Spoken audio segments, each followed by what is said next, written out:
তাহেরপুরে মঞ্চের পাশে হেলিপ্যাড তৈরিই ছিল। ঠিক ছিল কলকাতা বিমানবন্দর থেকে প্রধানমন্ত্রী সরাসরি উড়ে আসবেন হেলিকপ্টারে। কিন্তু আবহাওয়া বাদ সাধে। শনিবার সকালে ঘন কুয়াশায় ঢাকা ছিল চারপাশ। দৃশ্যমানতা ছিল অত্যন্ত কম। দমদম বিমানবন্দর থেকে প্রধানমন্ত্রীর চপার উড়লেও তা ফিরে আসে। এরপর সড়কপথে প্রধানমন্ত্রী যাওয়ার চেষ্টা করলেও নিরাপত্তার কারণে সেই আবেদনে সাড়া মেলেনি। ফলে বাধ্য হয়েই ফোনেই তাহেরপুরের জনতার উদ্দেশ্যে ভাষণ দেন নরেন্দ্র মোদী। অভিজ্ঞ রাজনীতিবিদ জানতেন তার এই না যাওয়া নিয়েও রাজনীতির রং চড়তে পারে, বিরোধীরা এটাকে ইস্যু করতে পারে। এই কারণে তিনি আগেই বললেন আবহাওয়ার কারণে যেতে পারেননি, পরে যাবেন। এটাকে নিয়ে যেন রাজনীতির রং চড়ানো না হয়। मौसम खराब होने की वजह से मैं वहां आपके बीच उपस्थित नहीं हो सका, और मैं उन नेताओं में से नहीं हूं कि मौसम की मुसीबत को भी मैं राजनीति के रंग से रंग दूं। पहले बहुत बार हुआ है, मैं जानता हूं कभी कभी मौसम परेशानी करता है, लेकिन मैं जल्द ही आपके बीच आऊंगा, बार बार आऊंगा, कंधे से कंधा मिलाकर के आपके साथ काम करूंगा। প্রধানমন্ত্রী যেটা আশঙ্কা করেছিলেন, যে সতর্কবাণী উচ্চারণ করেছিলেন, সেটাই সত্যি হলো। কুণাল ঘোষ বললেন অ্যাক্ট অফ গড, মরশুম খারাপ আছে, তল্পি গুটিয়ে চলে যান। कुर्सी की पेटी बांध लीजिए, मौसम अब बिगड़ने वाला है। নরেন্দ্র মোদীজি, আপনি যে প্রথম সভাটায় হোঁচট খেলেন, আপনার হেলিকপ্টার যে নামতে পারলো না, এটা হচ্ছে অ্যাক্ট অফ গড।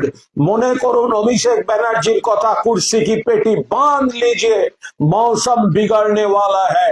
ये बंगाल में भाजपा के लिए मौसम बिगड़ चुका है, কারণ বাংলার বকেয়া টাকা নিয়ে একটা শব্দ নেই, আজকে একটা শব্দ নেই।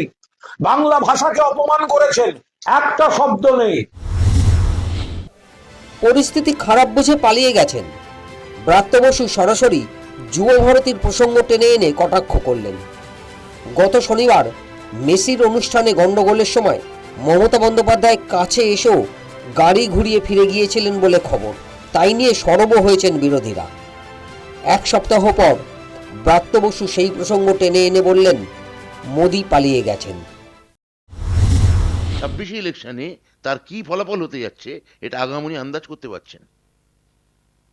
বিহার হলে কি ফিরে যেতেন? আসাম হলে কি ফিরে যেতেন? বাংলা হলে বারবার ফিরে যাচ্ছেন। এই পালিয়ে যাওয়ার মানে কি? আমার মুখ্যমন্ত্রী কোনো স্টেডিয়ামে পৌঁছতে না পারলে তাকে বলা হয় পালিয়ে গেছেন। একটা বিপর্যয়ের মধ্যে, তাহলে এটা কি পালিয়ে যাওয়া নয়? না, এটা হচ্ছে প্রাকৃতিক বিপর্যয়ের জন্য উনি নামতে পারেননি, অন্য কোথাও নামতে পারতেন। নরেন্দ্র মোদীকে দেখার অপেক্ষায় দীর্ঘ সময় অপেক্ষা করছিলেন সাধারণ মানুষ। মোদীকে সামনে থেকে দেখার জন্য হুড়োহুড়ি শুরু হয়। ধস্তাধস্তির পরিস্থিতি তৈরি হয় তাহেরপুরে।